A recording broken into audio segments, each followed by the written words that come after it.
Pemirsa, Presiden Joko Widodo meminta kepada seluruh kementerian dan juga lembaga terkait untuk tetap bisa menjaga ketersediaan pangan dan juga stabilitas harga, terutama bahan pokok selama Ramadan dan Idul Fitri. Lantas bagaimanakah ketersediaan dan juga kesiapan stok pangan kita saat ini? Kita akan membahasnya lebih dalam bersama dengan Bapak Bayu Krisnamurti, Direktur Utama Perum Bulog. Halo Pak Bayu, apa kabar? Kabar baik, Dis. Kabar baik. Terima kasih sudah mempersilahkan kami, tim EdiTV, untuk main ke kantor Bulog. Pak Bayu, ini kan kalau bicara soal beras, ini menjadi salah satu topik yang paling sering diperbicarakan di beberapa waktu terakhir. Karena memang beberapa waktu terakhir ini banyak keluhan juga terkait dengan kelangkaan, kemudian mahalnya harga juga. Anda bisa dijelaskan Pak, bagaimana kini stok beras khususnya? Apakah memang ada jaminan keamanan stok dan juga pasokan hingga Lebaran nanti? Kita lihat stok dari dua sisi. Yang pertama, stok yang ada di Bulog, yang ini adalah stok yang dimiliki oleh pemerintah, betul-betul dikuasai oleh pemerintah, bisa dipergunakan oleh pemerintah untuk apa saja. Jumlahnya saat ini per hari kemarin itu 1,25 juta ton. Dan jumlah itu cukup. Ya. Dan Bulog juga telah mengantisipasi dengan merencanakan serta melakukan langkah-langkah untuk menambah stok itu. Karena stok ini kan dipakai untuk bantuan pangan, untuk SPHP dan yang lain-lain, pasti akan berkurang, nah kita akan segera isi lagi. Jadi Bulog telah mendapatkan tugas untuk selalu menjaga cadangan beras pemerintah di atas 1 juta, antara 1 juta sampai dengan 1,2 juta, tapi idealnya 1,2 juta at any time, setiap saat harus ada sejumlah itu, dan kita akan usahakan secara maksimal untuk mencapai itu. Itu yang pertama. Yang lain adalah stok di masyarakat. Nah, kabar gembiranya dari stok di masyarakat adalah saat ini sudah mulai panen. Dan sudah mulai ada produksi datang dari Demak, datang dari Sragen, datang dari Indramayu, datang dari sekitar Karawang, beberapa daerah di Jawa Timur seperti Ngawi dan sebagainya itu sudah mulai produksi. Kita menyadari bahwa dari produksi, jadi kalau panen hari ini, sampai ke retail, sampai ke konsumen, butuh waktu. Ya. Tapi saat ini beras itu sudah sampai ke grosir, jadi seperti Pasar Induk Cipinang, kemudian juga Pasar Induk Johar di Karawang, itu berasnya sudah mulai pada datang dan cukup banyak. Dan juga sekaligus ditandai dengan harga yang sudah mulai turun di pasar-pasar grosir itu, dan berbagai liputan media juga sudah menunjukkan harga di retail, di eceran sekarang sudah mulai menunjukkan gejala turun. Jadi dengan dua fenomena itu, kekuatan stoknya pemerintah dan situasi di lapangan yang memang sudah mulai panen dan harga sudah mulai turun, maka saya sangat yakin bahwa memasuki Ramadan hingga Lebaran nanti semuanya aman. Nah, untuk beras yang di retail modern kan juga kemarin ini sempat ada beberapa yang menerapkan pembatasan pembelian begitu Pak. Kita lihat juga kemarin sempat masuk juga beras SPHP ya ke retail modern juga saat ada kelangkaan. Nah, apakah ini juga akan terus berkelanjutan begitu Pak? Apa hanya akan dilakukan sebagai langkah stabilitasnya aja saat sedang minimnya stok di lapangan? Jadi yang menjadi sebab kenapa retail modern tidak punya stok yang cukup, ya, itu karena harga. Ya, jadi ada aturan mengenai harga eceran tertinggi, HET. Ya. Nah, retail modern itu taat terhadap aturan sehingga mereka tidak mau melanggar, ya, menjual beras dengan harga di atas HET. Padahal kenyataannya berasnya memang sudah di atas HET, kan gitu. Jadi akhirnya mereka tidak stok, mereka tidak beli dan tidak jual tentunya. Tapi kalau kita lihat di pasar-pasar tradisional, pasar rakyat, ya, di luar retail modern, itu beras tersedia dalam jumlah yang cukup banyak. Memang harganya sedikit lebih mahal, tapi jumlahnya tersedia dan banyak. Gitu. Kita cari solusi bagaimana caranya supaya di retail modern juga ada pasokan beras. Langkahnya adalah satu, tentu Bulog yang akan mengisi dengan menjamin bahwa harga beras yang dikirimkan ke retail modern itu di bawah HET, dan juga tetap masih ada insentif untuk retail modern mendapatkan margin, karena itu tentunya penting buat mereka. Jadi itu kita lakukan, dan itu sampai dengan saat ini Bulog sudah menyalurkan, misalnya katakanlah di Jabodetabek saja, kami sudah menyalurkan hampir 12.000 ton untuk retail modern saja di luar yang pasar induk Cipinang dan pasar yang lain. Nah, mungkin juga kita sedang melihat bahwa ada kemungkinan biasanya dalam situasi seperti ini pada tahun-tahun yang lalu ada namanya relaksasi head. Relaksasi head ini dalam periode yang pendek ya diberikan oleh pemerintah bahwa retail modern boleh menjual di atas head. Tetapi biasanya periodenya pendek, nanti akan dikembalikan lagi. Mengapa itu penting? Ini akan membuat stok yang selama ini sebenarnya ada, tetapi lebih mahal di atas head itu akan keluar dan bisa disampaikan ke masyarakat. Masyarakat tentu juga harus memahami bahwa di retail modern harganya nanti akan sedikit lebih mahal, tapi barangnya ada, kan? Karena bagi masyarakat itu tentunya inginnya harganya murah dan barang tersedia ya. Tapi kalaupun harus sedikit berkorban di harga, asal jumlahnya ada. Nah ini kita akan lihat biasanya akan ada kebijakan seperti itu. Kita tunggu saja, siapa tahu ada. Gitu. Ketiga adalah beras bulog yang relatif murah, artinya yang sesuai dengan head itu tadi, itu didistribusikan ke penggilingan-penggilingan padi atau distributor yang selama ini memasok retail modern. Dan itu nanti mereka yang akan bertransaksi dan akan diperoleh harga yang masih sesuai dengan ketentuan pemerintah. Jadi langkah-langkah ini mudah-mudahan menambah pasokan di retail modern. Tapi yang paling penting tadi adalah panen yang sudah mulai masuk dan harga mulai turun itu. Oke, nah panen sudah mulai masuk, harga sudah mulai turun, tapi kan kalau kita bicara soal proses distribusi itu akan makan waktu ya Pak ya, tidak waktu yang singkat begitu. Kira-kira sampai kapankah nih masyarakat bisa menikmati beras harganya sampai head gitu misalnya? Kalau menurut saya sih dalam waktu seminggu 2 minggu ini akan sudah mulai tercapai ya. Tapi lagi-lagi tergantung bagaimana situasi panen. Ada kadang-kadang sudah agak optimis, ujuk-ujuk ada berita, saya dengar tadi malam ada banjir kalau saya tidak salah di Cirebon atau daerah sekitar sana.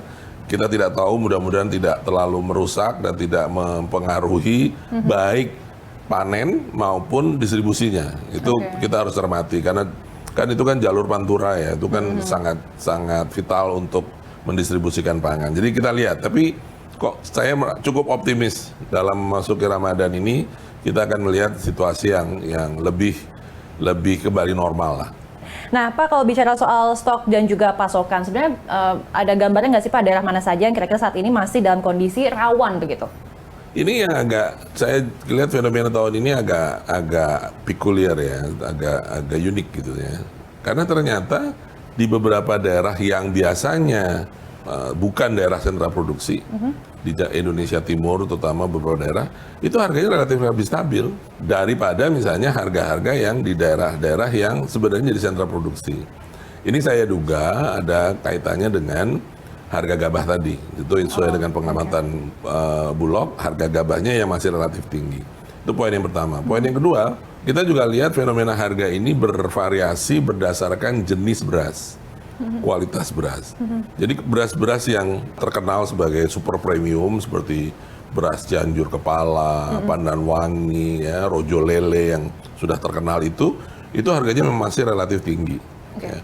Tapi beras-beras yang kemudian menjadi konsumsi katakanlah masyarakat kebanyakan itu sudah mulai turun. Jadi kita nggak bisa mengeneralisasi semua beras gitu ya.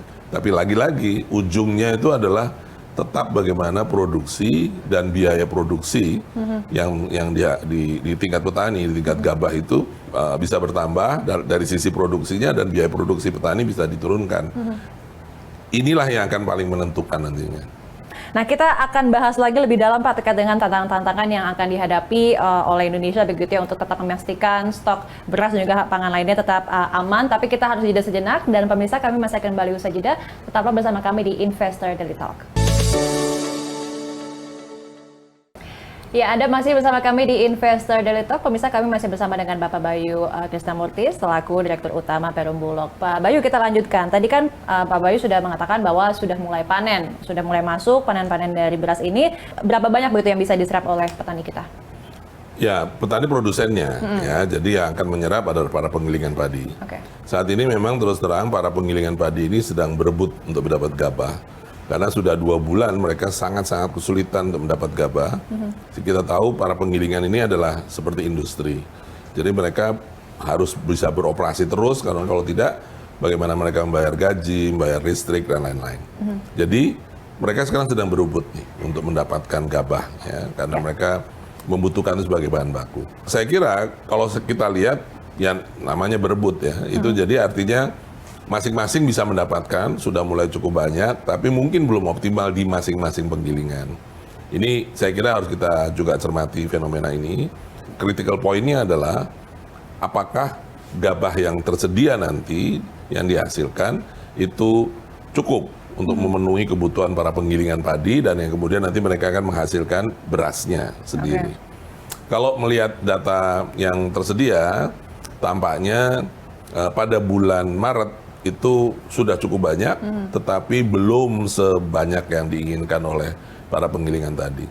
Tapi di April, nah itu jumlahnya lebih banyak lagi, dan nanti mereka akan sudah bisa memenuhi kebutuhannya di bulan April. Jadi kombinasi semua ini yang akan membuat pasar menjadi lebih tenang, karena mereka sudah dapat barangnya, dan pasokan ke retailnya juga bisa kemudian mulai berjalan. Oke, nah kalau kemarin kan memang masa panen sempat mundur ya Pak, karena adanya El Nino. Terus beberapa daerah juga yang saat ini sudah mulai panen, ada juga yang terganggu juga akibat yang tadi Bapak sebut, katakan juga ada hujan, kemudian banjir dan sebagainya. Nah, ada pengaruh nggak sih Pak yang sangat signifikan begitu terhadap serapan beras lokal dan juga cadangan beras pemerintah di Bulog? Kalau cadangan beras pemerintah, saya kira kita amankan dengan mengkombinasikannya dengan pengadaan luar negeri. Ya. Jadi, dan itu sudah kita lakukan, kita membuat rencana-rencana yang sangat ketat, memastikan pasokan itu tersedia. Sehingga kalau dilihat dari stok pemerintah, menurut saya, seperti saya katakan tadi, cukup aman, dan saya cukup yakin bahwa itu kita bisa jaga.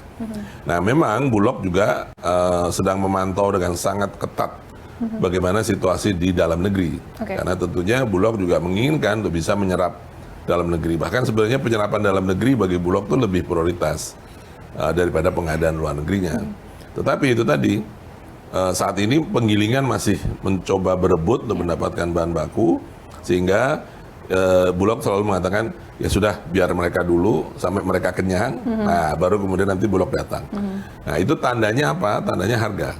Kita lihat kalau harganya sudah mulai turun, dan turunnya sudah mulai agak dalam, nah baru kemudian Bulog akan menyangganya supaya petani juga tidak dapat harga yang terlalu murah. Harga gabah jangan sampai terlalu jatuh. Nah itu dengan cara membeli. Nah ini kita lakukan. Tapi di sisi lain, Bulog sekarang memiliki cukup banyak fasilitas-fasilitas modern dalam hal penggilingan-penggilingan modern yang memiliki teknologi yang cukup advance, cukup canggih, sehingga kita juga bisa membantu bekerja sama dengan penggilingan. Misalnya mereka suruh serap dulu, tapi biasanya penggilingan-penggilingan kecil itu kesulitan untuk menghasilkan beras yang berkualitas super premium tadi.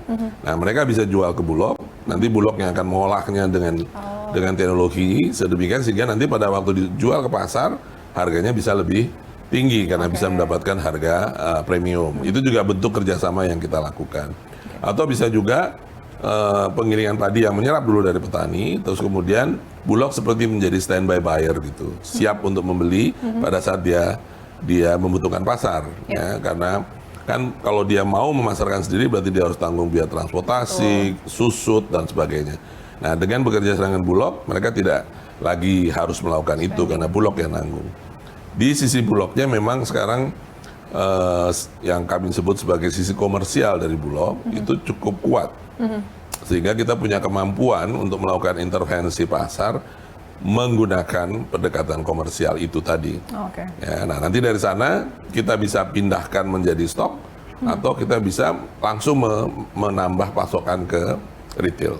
Nah, sebelum membahas lebih dalam terkait dengan beras yang datang dari impor ini, kalau tadi saya sempat mention juga terkait dengan El Nino, kemudian kendala-kendala cuaca dan sebagainya, ini kan kendala alam yang biasa terjadi tahunan, yang tidak bisa kita pungkiri juga, begitu kan? Apa kemudian langkah preventifnya gitu Pak, mungkin agar tetap bisa menjaga stok pangan begitu? Sebenarnya Bulog tidak memiliki kompetensi untuk menjelaskan mengenai hal itu karena itu berada di ranahnya Kementerian Teknis, Kementerian Pertanian. Namun demikian, Bulog tetap memberikan komitmen, ya, tetap untuk berusaha membantu petani, sekaligus juga menjaga stabilitas harga di tingkat konsumen. Maka Bulog mengikuti membuat 2 program paling tidak. Yang program pertama yang disebut dengan program Makmur, program Makmur BUMN. Ini diinisiasi oleh Kementerian BUMN, di-launching oleh Pak Erick Thohir, holding pupuk yang menjadi koordinatornya. Kami ikut menjadi off-taker, jadi pembeli dari hasilnya nanti. Ini ada program pendampingan dan pemberdayaan petani yang dilakukan oleh BUMN sedemikian sehingga hasil petani bisa lebih meningkat. Di sisi lain, Bulog sendiri itu berinisiatif membuat program namanya program Mitra Tani. Ini sedang akan kita launching tahun ini. Kita melakukan pendampingan pada petani, membantu petani sedemikian sehingga petani bisa meningkatkan produktivitasnya. Produktivitasnya itu ditentukan misalnya dengan bibit yang bersertifikat, pupuk yang cukup, ya, kredit yang memadai. Semua itu kita lakukan, disupport oleh Bulog, dan nanti hasilnya dibeli oleh Bulog. Dan ini dilakukan secara komersial, programnya menggunakan program komersial. Nah, memang masalah iklim itu adalah masalah yang berulang, yang sudah terjadi. Walaupun kita harus akui tahun 2023-2024 ini agak istimewa, ya, agak luar biasa berat. Ya. Berat dari sisi keparahannya maupun penundaan tanamnya itu yang sampai 2 bulan lebih. Memang kita harus bahu-membahu bekerja sama untuk satu mengantisipasi dan kemudian yang kedua mengambil langkah-langkah untuk bisa mengatasinya. Kuncinya adalah para petani. Karena saya sangat percaya tidak ada petani maka tidak ada pangan dan mungkin tidak ada masa depan. Jadi kalau dalam bahasa Inggrisnya itu no farmers, no food, no future, gitu ya. Nah itu menurut saya harus kita pahami. Jadi kita harus jaga supaya petani ini tetap mau, bukan hanya sekedar mau, dia juga ya punya hak untuk sejahtera dengan memproduksi pangan gitu. Nah, kita yang harus memberikan dukungan sedemikian sehingga petani bisa melakukan itu. Kita akan lanjutkan lagi pembahasannya, Pak, terlebih soal impor-impor yang tadi Bapak sudah sempat mention juga sebelumnya. Tapi kita harus jeda sejenak dan kami akan kembali usai jeda. Pemirsa tetaplah bersama kami di Investor Daily Talk.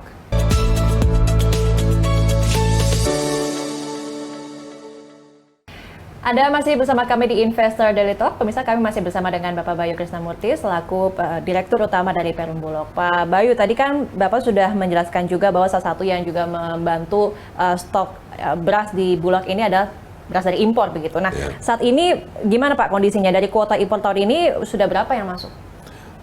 Kita akan terus melakukan pemantauan dan kita berterima kasih karena pemerintah telah mengalokasikan jumlah yang cukup ya untuk importasi. Dan ini perspektifnya adalah izin itu diberikan sampai dalam 1 tahun.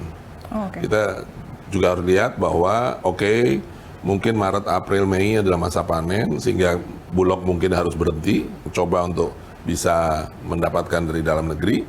Tapi mulai Juni itu sudah mulai masuk paceklik lagi dan terus sampai dengan Desember. Jadi kami harus mengelola importasi ini dengan urutan waktu yang sesuai dengan kebutuhan di dalam negeri tadi. Nah, jadi sampai dengan saat ini jumlah yang kita impor cukup ya, untuk memperkuat stok sekaligus melaksanakan program-program yang dibuat yang sudah ditugaskan oleh pemerintah seperti bantuan pangan itu yang disalurkan untuk 22 juta keluarga penerima manfaat. Demikian juga penjualan beras SPHP yang dijaga sesuai dengan HET. Kemudian juga dukungan terhadap penggilingan padi dan distributor dengan penjualan beras komersial. Semuanya itu sudah tetap bisa kita jaga untuk bisa kita laksanakan. Dan menjaga stok tidak boleh lebih kecil dari 1 juta. Dan itu kita kelola dengan importasi dari negara-negara sahabat, negara-negara mitra kita ya, dalam jumlah yang cukup. Nah kalau kita boleh kutip Pak dari rakor pangan kemarin tanggal 4 Maret, ini kan Kementerian Perdagangan juga menyebut sudah terbitkan persetujuan impor beras lagi untuk penugasan Bulog mengimpor 2 juta ton di tahun 2024 dan juga tambahan impor 1,6 juta ton. Jadi dari total kuota 3,6 juta ton ini dari mana saja sih Pak didatangkan kan? negara-negara yang bisa memenuhi kerjasamanya dengan Bulog itu hampir semua adalah negara Asia, yang utamanya adalah Vietnam, Thailand, Myanmar, Kamboja, dan Pakistan. Oke. Kita berharap mungkin nanti India setelah selesai pemilunya di India maksudnya, itu dia akan kembali lagi masuk ke pasar internasional sehingga kita bisa beli dari India. Ini negara-negara ini terus kita berkomunikasi intensif dengan mereka sehingga mereka selalu memandang kalau untuk Indonesia itu prioritas ya, karena hubungan baik dan sebagainya. Jadi jumlah yang kita dapatkan dari mereka cukup jumlahnya, dan karena karakter yang berbeda antara misalnya Vietnam, Thailand, kemudian juga Pakistan, maka kita bisa seperti menggilir ya, dari mana datangnya, kapan mereka panen, kapan mereka belum panen, itu kita pelajari dengan seksama sehingga pasokan ke Indonesianya bisa kita pastikan. Kapan lagi nih Pak kira-kira akan masuk beras impor untuk kedatangan berikutnya, dan berapa mungkin jumlahnya? Setiap minggu ada datang. Ya, karena pelabuhan-pelabuhan kita kan juga harus melayani banyak produk, bukan hanya beras ya, jadi ada produk-produk industri baik termasuk juga ekspor, sehingga kita harus memperhitungkan kapasitas pelabuhan itu, dan dengan demikian kalaupun misalnya kita mengimpor maka itu akan bertahap 10.000, 20.000 ton masuk dari hari ke hari dan seterusnya. Dan demikian juga kita sudah menggunakan 26 pelabuhan di seluruh Indonesia untuk memastikan langsung beras-beras itu langsung ke daerah-daerah yang membutuhkan.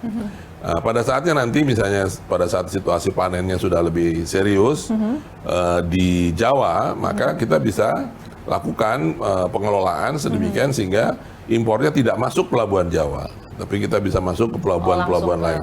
Karena di Indonesia dari seluruh provinsi kita hanya 11 provinsi produsen beras itu.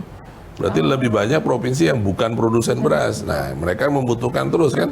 Nah, itu kita bisa pasok juga dari pengadaan luar negeri. Jadi pengelolaan ini saya kira Bulog cukup berpengalaman dan sampai dengan saat ini telah berjalan dengan baik. Oke, jadi artinya untuk sampai 1 tahun ini sudah ada stoknya begitu ya Pak dari impor juga? Kita usahakan. Oke. Pak Bayu, ini terkait dengan sinergi Perum Bulog dengan kementerian dan juga lembaga terkait ini seperti apa sih Pak, termasuk dengan Kementerian Pertanian dan juga Kemendak gitu ya, juga Bappenas juga untuk memastikan pasokan maupun stok harga beras ini serta pangan lainnya saat Ramadan juga Lebaran ini aman begitu? Ya, jelas Bulog adalah lembaga yang dimiliki oleh pemerintah sebagai badan usaha milik negara. Kami adalah instrumen, kami ini alat. Ya, kami yang melaksanakan kebijakan. Tentu kita harus sangat memperhatikan arahan dari Badan Pangan Nasional terutama, dan kemudian tentunya berkoordinasi dengan sangat erat dengan Kementerian Pertanian, Kementerian Perdagangan, kemudian juga Kementerian BUMN sendiri, Kemenko Perekonomian, ya, dan lembaga kementerian lain, juga termasuk BPS misalnya kita sangat perhatikan angka-angkanya.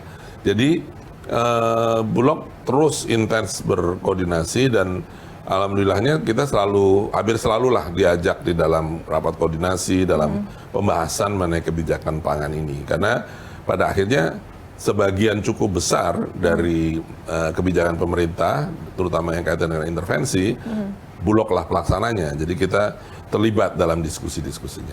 Oke.